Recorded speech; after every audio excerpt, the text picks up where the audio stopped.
Have you ever wondered what exists beneath the Earth's crust, far below the depths we normally reach? To answer this very question, the Soviet Union launched an ambitious scientific drilling project on the Kola Peninsula. Their goal was to reach deeper into the Earth's surface than anyone ever had before. The drilling began smoothly, but everything changed the moment the drill reached a depth of 12,000 meters. Suddenly, from deep within the borehole, strange and horrifying human-like screams echoed out. Terrified, the authorities shut the project down immediately, ending over 30 years of work. But the mystery had just begun. A story based on true events, but with a chilling twist. The film inspired by this incident starts with reality, but soon drifts into spine-chilling fiction. Soviet drilling expert Sophie, now retired, suddenly receives an urgent call. Something strange is happening at the Kola drilling site. Reports suggest mysterious sounds are being heard again. Even more alarming, more than 20 workers have gone missing. Sophie wastes no time and flies straight to the Kola Peninsula. But as her plane lands, she notices something's wrong. Armed soldiers surround the area. A weary scientist stumbles toward her, but just before he can say anything, he triggers a grenade strapped to his chest, killing himself in a sudden, horrifying blast. Sophie and others survive with only minor injuries. That scientist, it turns out, worked in the mine. Sophie collects a tissue sample from his body, but when she places the flesh into a test tube, it immediately turns to white powder, unnatural, unexplainable.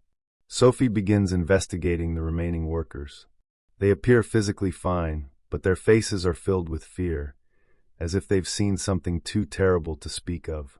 With the help of the site manager, Sophie and a small team decide to descend into the borehole to uncover the truth.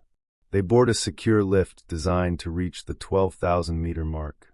However, it requires a key and a password.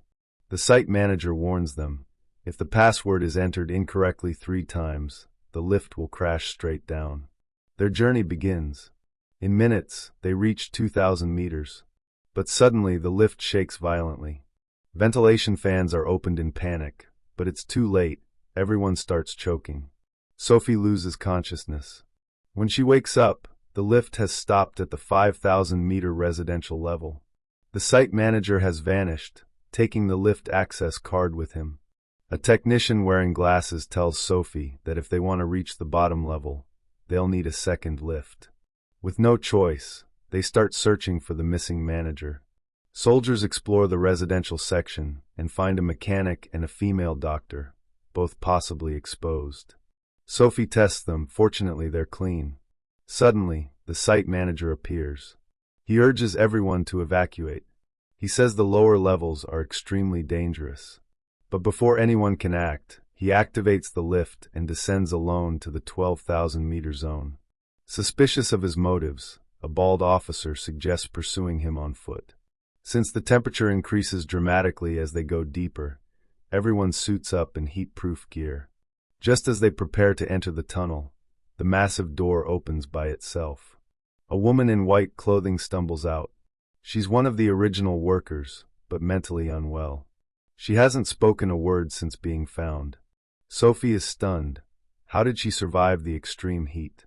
During a full-body check, they uncover horrific blisters on her back. Yet, the woman feels no pain, as if the boils are a natural part of her body. Sophie takes a tissue sample and under a microscope sees an unknown fungus spreading rapidly. Suddenly, the woman's behavior changes. She starts violently twisting her arms, then bangs her head against the isolation room door. Without warning, her body explodes.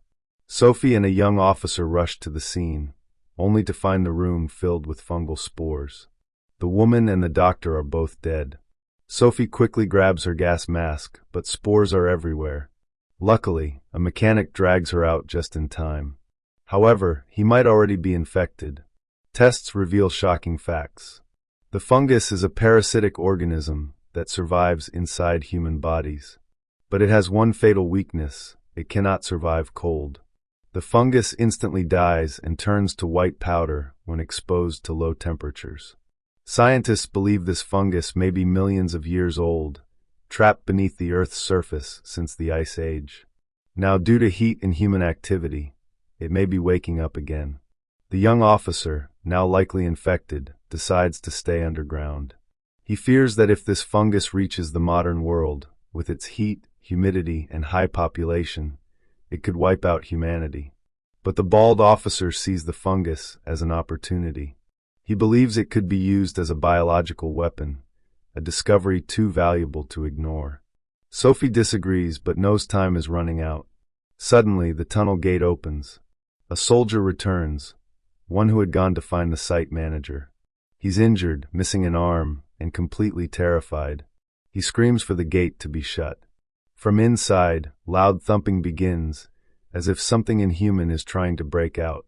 With the lift non-functional and no safe route back, hope seems lost. That's when the lift mechanic steps forward. He claims they can override the lift to descend to the lowest point, without the access card. But this would make the lift enter free fall, stopping only if the brake is applied at exactly the right time. It's risky, but there's no other option. Sophie, the bald officer, the mechanic, and the scientist with glasses enter the lift. The infected officer and remaining soldiers stay behind to protect the upper levels.